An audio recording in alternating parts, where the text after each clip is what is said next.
नौशर अफरोज़ मां रिपोर्ट करे रवायत ज़ाहिद हुसैन खोखर। समूरी सिंध जी तालीमी खाते नौशर अफरोज़ पारां मुफ़्त दर्सी किताब विरहाइण जो सिलसिलो जारी है। उन सिलसिले में taluka education officer secondary नौशर Afroz Mohammad Younis ढलो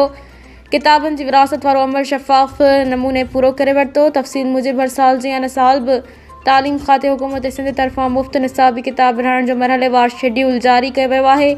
जंहिं तहत किताबनि जे खोट सबबि 70% किताब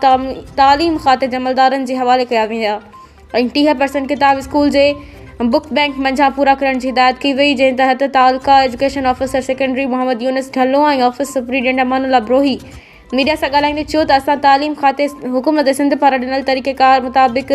मुफ़्त निसाबी किताब विरहाइण वारो अमल 100% मुकमल करे वरितो आहे। इन्हनि वधीक चयो त जिन स्कूलनि में अञा बि किताबनि जी खोट हुजे त उहे जल्द असांजे ऑफिस सां राब्ते में अचनि जीअं उन्हनि जो मसइलो हल कयो वञे।